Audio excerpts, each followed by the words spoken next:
My name is Jason Miller. I'm 38, an accountant in a mid-sized city you've probably flown over without noticing.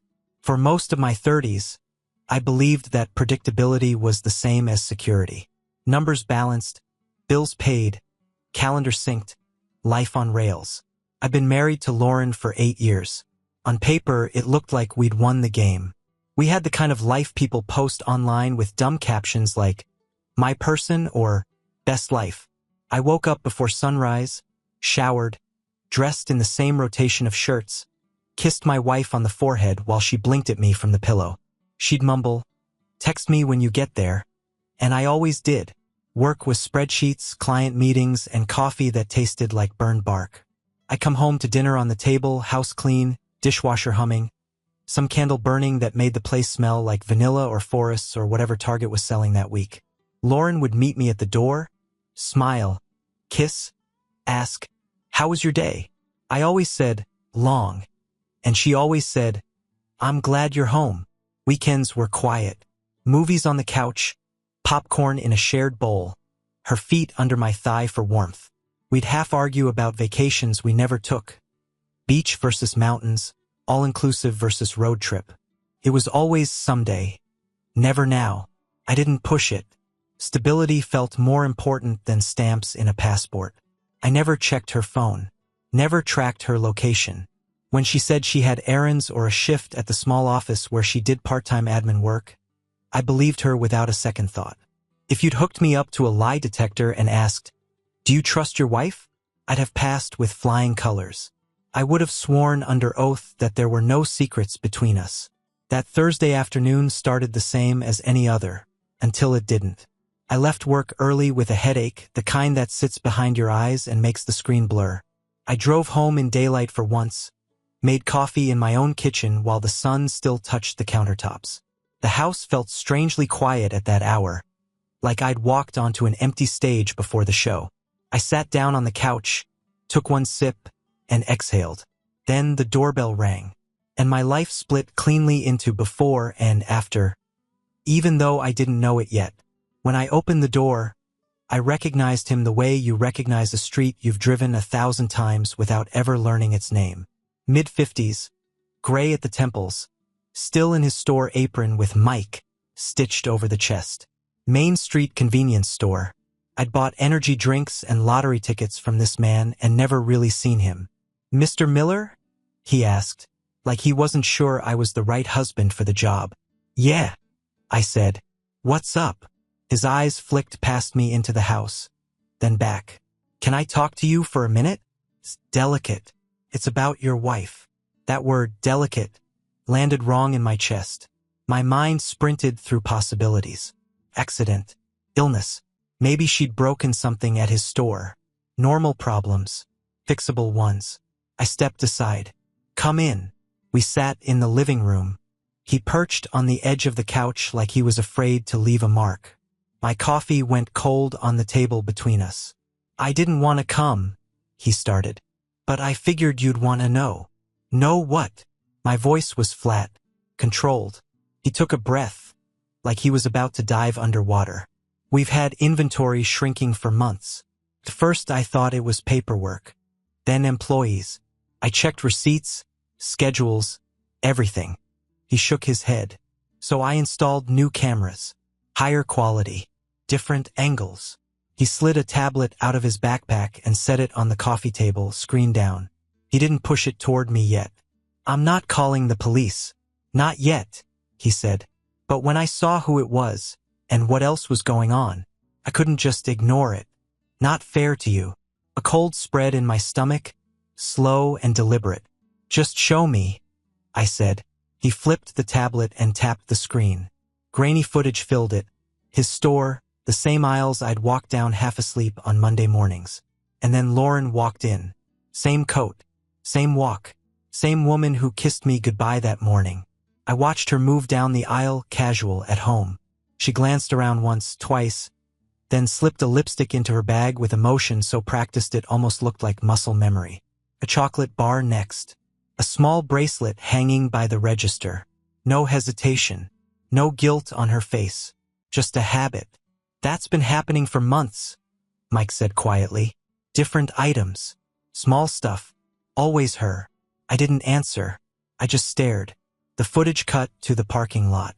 Lauren walked out, bag on her shoulder, stolen junk sitting inches from her hand. She didn't look shaken. She looked light, relaxed. She walked straight to a dark sedan I didn't recognize. The passenger door opened from the inside. She leaned in, and then she kissed him. Not a peck, not a hello. A full, familiar kiss. Her hand on his face like she'd done it 100 times. His hand slid to her hip like it lived there. "Do you know him?" Mike asked. "No," I said. My voice sounded like it belonged to someone else. But I knew one thing at that moment. Staring at that cheap tablet screen with a stranger watching my marriage die beside me. Whatever my life had been that morning, it wasn't real anymore. After Mike left, the house felt wrong. Same walls, same furniture, same faint smell of coffee. But it all sat under a new truth that made everything feel borrowed. He transferred the videos to a USB drive, handed it to me like a weapon I hadn't asked for, then put a hand on my shoulder. A simple, awkward gesture from a man who'd just broken my life in half. "I'm sorry," he'd said. "Yeah," I answered. "Me too." The door closed behind him. Silence. I plugged the drive into my laptop. The files popped up with simple timestamps. No drama. No labels like "this is where your marriage ends." Just dates and hours. I hit play. There was Lauren again. Different days. Different outfits. Same routine. Walk in. Circle the aisles. Glance around. Slip something into her bag. Lipstick, snacks, small accessories. Nothing big. Just enough to prove this wasn't a mistake or a one-off impulse. Then the parking lot. The dark sedan. The man I didn't recognize. The kiss. Again. And again. My wife was slotting into his space like she belonged there. I watched the videos 3 times. Not because I didn't believe them, but because my brain was trying to file the reality somewhere it could live without burning everything else down at once. I started rewinding my life instead.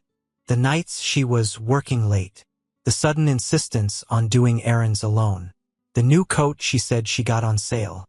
The times she came home lighter, talkative, almost giddy for no reason. Little things I'd written off because trusting her felt easier than questioning her. I checked the time on my phone. 4:30 p.m. Lauren usually got home around 6.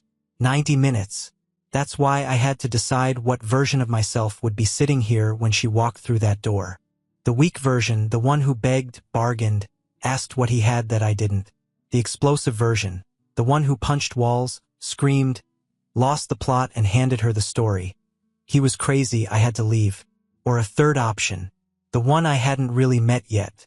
I copied the videos to a folder on my desktop and renamed it Evidence. No jokes, no sarcasm, just a word. I carried the laptop upstairs to our bedroom. Our bed. Our framed wedding photo on the dresser. Us smiling like idiots who thought love was enough.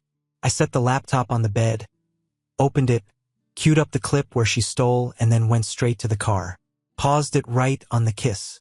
I tried out words in my head. How could you? Who is he? Why didn't you just leave? They all sounded small, like lines from a cheap drama. So I dropped them. I didn't need speeches. I didn't need to perform pain for her. I just needed one thing. To put the truth in front of her and refuse to let her twist it into something softer. By 5:45, my heartbeat had settled into something steady. Not calm exactly, just focused. The man who'd left for work that morning was gone. The one waiting now had one job when she walked in. Look her in the eye, show her the truth, and not let her talk me out of what I already knew. I heard her key in the front door at 5:58 p.m. Jason. Her voice floated up the stairs. Light. Familiar. You home? Yeah. I called back. Up here. Her footsteps climbed the stairs. That same rhythm I'd once found comforting. Today it sounded like someone walking toward a trap they didn't know was set. She came into the bedroom carrying a couple of shopping bags. Smile on, hair up, cheeks a little flushed from the cold. She leaned in to kiss me like nothing in the world was wrong. I turned my head just enough that her lips caught my cheek instead of my mouth. A small move, but I felt the first crack in her confidence as she pulled back, eyes narrowing for half a second. "Everything okay?" she asked. "Yeah," I said. "Long day." She shrugged it off. "Same. I'm disgusting. I need a shower before I even think about dinner." I just nodded. She disappeared into the bathroom. The door clicked. A moment later, the water started running. I sat on the edge of the bed, laptop open in front of me. The video paused on the frame where she's reaching for the shelf in Mike's store. My hands were steady. My breathing is slow. It felt unnatural, like my body hadn't caught up to the fact that my life was on fire. The water shut off. A beat. Then the soft sounds of movement, the rustle of a towel. The door opened. Lauren stepped out wrapped in white, hair damp, humming some song under her breath. She saw me first, then the glow of the laptop screen. Her smile died mid-note. Her eyes dropped to the screen and froze on the image. Herself, in that familiar coat, hand halfway into her bag, security timestamp in the corner. What is that?" she asked, voice already cracking. I didn't answer her question. I asked mine. "Do you have something to confess?" The words landed between us like a hammer. Color drained from her face. "Jason, I don't know what you mean, I turned the laptop toward her and hit play. We watched her steal. We watched her walk out to the parking lot. We watched her open the passenger door of that dark sedan. We watched her kiss the man she'd decided was worth burning our marriage for. She stared at the screen like maybe, if she concentrated hard enough, the woman in the video would turn out to be someone else. But it was her, and I was done pretending I didn't see it. For a long second after the video ended, there was no sound. Then Lauren's legs gave out. She slid down the wall until she hit the carpet, towel cinched tight around her, breathing like the room had lost its air. "Jason, please," she choked out. "I can explain." "You should," I said. My voice surprised me. Steady, almost bored. "Start with stealing or kissing. Dealer's choice." She covered her face with both hands. It's a compulsion. I've been reading about it. Kleptomania. It's an illness, I swear. When I'm anxious, So you steal." I nodded slowly. "From small stores. Repeatedly." She looked up at me, eyes red already. "I know it looks bad, but I can get help. I'll go to therapy, And him." I cut in. "What's his diagnosis?" The name came out in a whisper. "Eric." I searched my memory, found him quickly. Eric Thompson. Married. We'd seen him at a couple of events. Firm handshake. Easy smile. The kind of guy you instinctively trust if you're not paying attention. "He's married," I said. Not a question. She nodded, tears spilling. "We just talked at first. I was lonely. You were always working. I felt invisible and there it was. The turn. My hard work. The long days that paid for this house. Being dragged out as supporting evidence for her affair. So this is my fault," I said. "Got it." "No," she sobbed. "I'm not saying that. I made mistakes. I'm sick. I need help. But I love you, Jason.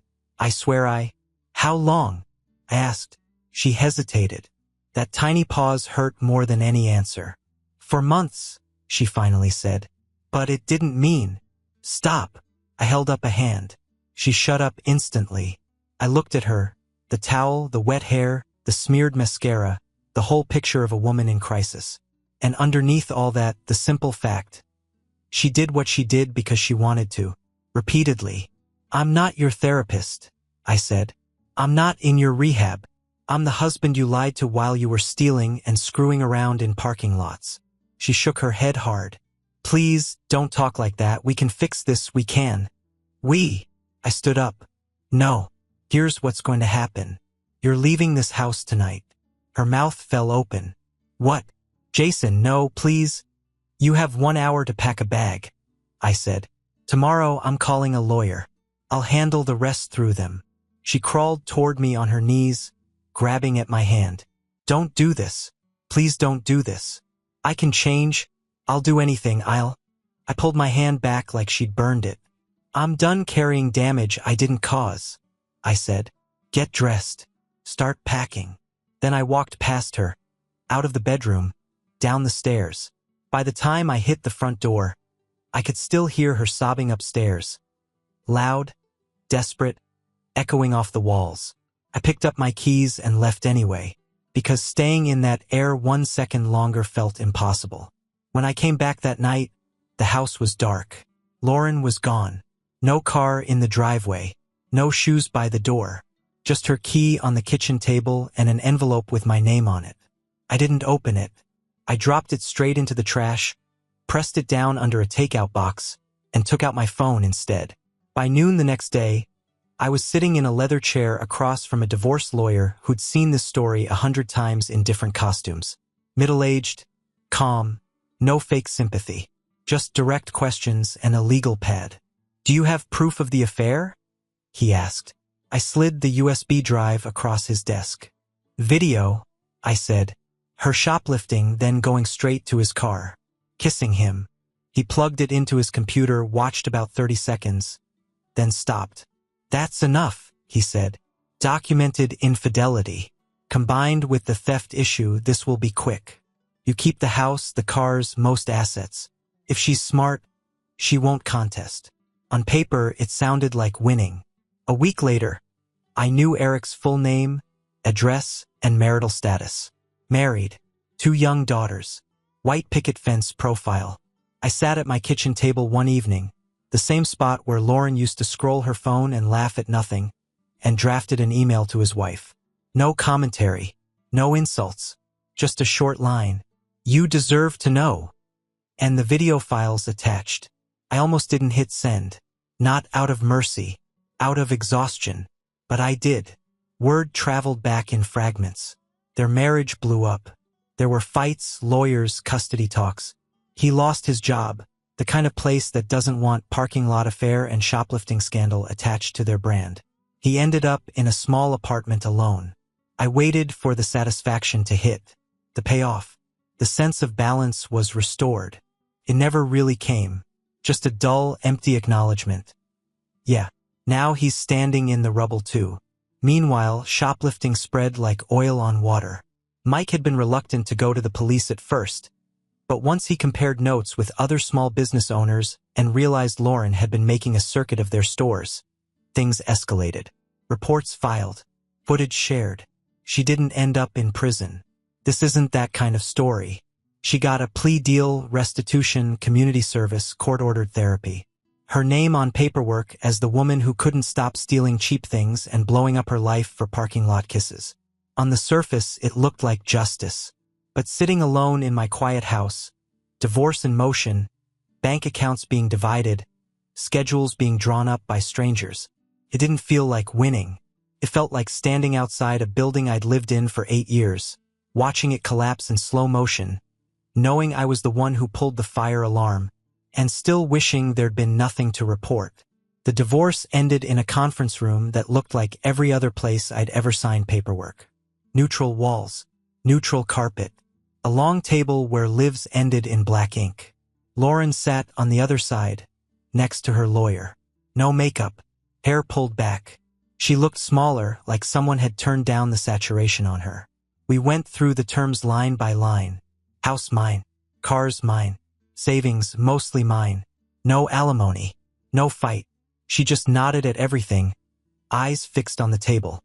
Do you understand and agree? The clerk asked. Yes, she said, voice flat. I signed. So did she. 8 years of marriage reduced to a stack of pages and a bored witness. Walking out of that building alone, I felt not free, not yet. Just lighter in some places and heavier in others. A limp kind of relief, like finishing a surgery you didn't ask for. Life moved on the way it always does when you don't have a choice. I worked. I slept. I went to the gym. I learned the shape of my house without her stuff in it. 9 months passed. Long enough for the raw edges to stop bleeding, not long enough to forget. One Tuesday morning, I stopped at a coffee shop near the office. Normal day, emails already buzzing. Tie a little crooked. The usual. I ordered my drink and stepped aside to wait. I felt eyes on me before I saw her. I glanced to the right. She was in the corner, alone at a small table. Same face, different life. Thinner, dark circles under her eyes. Clothes that tried to look put together but didn't quite get there. For a second, everything went quiet. Our eyes met. Shock flashed across her face first. Then something softer, hope maybe, regret. Whatever it was, I recognized the look of someone about to stand up and reach for a past they weren't ready to bury. I could see the scene lining up in front of me. She walks over. She says she's sorry again, but this time really sorry. She gives me updates about therapy, about how she's working on herself. Maybe she cries. Maybe she doesn't. Maybe she asks if I hate her. Maybe she asks if I'm happy. None of that would change a single thing. The barista called my name. I stepped forward, took the cup, and felt the warmth in my hand. I looked back at her one last time. She was halfway out of her chair, fingers on the table, lips parted like the first word was sitting on her tongue. I turned toward the door and walked out. No nod, no smile, no waves, no scene for the people on their laptops to pretend not to watch. Outside, the air was cold and clean. I took a breath and kept walking, coffee in hand, phone buzzing in my pocket with some client needing numbers. People think closure is some big dramatic moment where both parties cry and forgive each other and walk away lighter. For me, closure was simpler. Seeing the woman who blew my life apart, choosing not to step back into that orbit, and realizing for the first time that I wasn't curious anymore about what she had to say. I didn't move states. I didn't shave my head or quit my job or disappear into some cliché. I just moved across town, 15 minutes away. New street, new walls, new silence. The old house sold fast. Good school district, nice neighborhood, charming according to the listing. I signed the papers and watched strangers talk about where they'd put their Christmas tree. I left the keys and walked out without looking back. The new place was smaller, but it was mine from day one. I painted the walls myself, picked colors I actually liked instead of whatever neutral tone we'd agreed on after 3 arguments and a Pinterest board. I bought a couch that was comfortable, not stylish. A bed frame without a headboard she'd once called romantic. The first few nights were loud in a way that had nothing to do with sound. Every creak, every car passing outside, every tick of the clock landed harder in an empty house. I'd fall asleep to the hum of the fridge and my own thoughts replaying old scenes I couldn't change. I joined a gym mostly to have somewhere else to go after work. At first, it was just moving weight around to tire myself out. Over time, it became something else. A place where effort equals result, no hidden variables, no secret lives. You show up, you work, you get stronger. Simple. Clean. I started answering texts from friends I'd quietly drifted away from during the marriage. Grabbing beers, catching games, letting them talk crap, let them not ask too many questions they knew I didn't want to answer. Dating came later, not because I was ready, whatever that means, but because eventually you get tired of every night ending with you, a TV, and a half-eaten takeout container. The first dates were fine. I smiled, I listened, I asked questions, and every time a woman picked up her phone or went to the bathroom, there was a tight little voice in the back of my head. Check it. See who she's texting. See who she really is. I never did, but the urge was there. That was the scar. Late replies made my stomach knot. Cancelled plans triggered a mental slideshow. Parking lots, sedans, stolen lipstick. I knew it wasn't fair, but knowing and feeling are 2 different things. Every now and then, I'd hear about Lauren. Small town information passed along without much ceremony. She was living with her sister, working temp jobs, doing community service, in therapy for kleptomania, making payments on restitution, walking around with the unofficial title of the cheating thief, whether people said it out loud or not. I didn't gloat. It didn't feel like a win. It felt like checking the weather for a storm that had already passed but still left broken branches everywhere. The point wasn't her anymore. The point was me slowly shifting from the guy whose wife cheated and stole into just Jason again. A man with some hairline cracks, yeah, but still standing, still moving, still building something that this time would be real or it wouldn't be at all. By the time 3 years had passed, the scandal version of my life had gone quiet. No more fresh gossip, no more new fallout, just echoes. People moved on. So did I. On the outside, my life looked simple. I woke up early, hit the gym, went to work, paid bills, argued with contractors about a bathroom reno, texted my girlfriend dumb memes. Nothing anyone would make a movie about. That was the goal. Inside, there were still hairline cracks, but they'd stopped bleeding. I knew where they were. I stopped pretending they weren't there. The woman I was with now, Emma, wasn't my savior or some fairy tale reward for surviving. She was just solid. She had her own history, her own scars, her own life that didn't revolve around me. We met at the gym, shared a squat rack, then a coffee, then enough time that it stopped feeling temporary. I didn't dump my past on her all at once. I didn't hand her the whole ugly story like a test to see if she'd run. For a long while, she only knew the basics. I was divorced. It wasn't pretty. I was still working through it. One night we were at my place, eating takeout off the coffee table, a game on low in the background. She was curled up at the other end of the couch, hair in a messy knot, no makeup, just there, comfortable, real. She took a sip of wine, looked over at me, and asked, "What actually happened with your marriage? You've never really said." Years ago, that question would have triggered a script in my head, the whole timeline, start to finish, every detail like a case file. The doorbell, the tablet, the kiss in the parking lot, the towel on the floor, the lawyers, the revenge. This time, I felt the old story press against my teeth, and I decided how much of it I was willing to let out. "It didn't work out," I said. She lied. I ignored things I shouldn't have. It blew up. We divorced. It was ugly. I learned a lot. That was it. Flat. True. Sanitized. She watched me for a second. Not suspicious, not nosy, just taking my measure.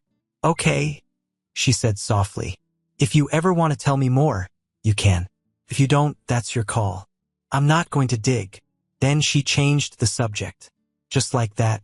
Later, alone at the sink washing dishes, I realized the difference between then and now. I didn't need her to fully understand what I'd been through in order to feel seen. I understood it. That was enough. Every once in a while, the past still threw out a line. I'd get an email from HR about updating emergency contacts and see Lauren's name faded in my memory, replaced years ago but still faintly there. Or I'd bump into someone from before who'd say, "Man, I heard about what happened, that was rough." Like it was a war I'd fought in a different country. Sometimes a part of me wanted to correct them, to lay it all out so they'd know just how bad it really was. Mostly, I didn't bother. Let them have the headline. The details were mine. I thought about that question I'd asked Lauren in the bedroom. "Do you have something to confess?" Back then, I'd thrown it like a grenade. It broke everything open. It exposed her, torched our marriage, wrecked her life, hit collateral targets I'd never even met. For a long time, I saw that moment only as the start of the collapse. Now, with distance, I could see the other side. It was also the moment I stopped outsourcing my reality. I stopped letting someone else's version of the story stand in for mine. I don't pretend I'm immune to betrayal now. That's not how this works. I know too well that anyone can lie, cheat, or implode, no matter how good the photos look. But here's what changed. I trust myself more than I trust comfort. If something feels off, I don't talk myself out of it just because I want the relationship to stay pretty. If someone's words and actions don't line up, I believe the actions. If I catch myself reaching for denial because the truth will hurt, I recognize that as a red flag in me, not a sign I should try harder to be understanding. Emma doesn't get the raw footage. She gets the man shaped by it. The man who knows he can survive having his life blown apart. The man who knows he can walk out of a coffee shop instead of back into a fire. The man who won't carry someone else's chaos just because they ask nicely or cry hard. Sometimes, late at night, the old scenes still flicker. Grainy security footage in my head. I let them play for a second, then hit my own internal stop button. That story forged me. It doesn't own me. I don't live there anymore.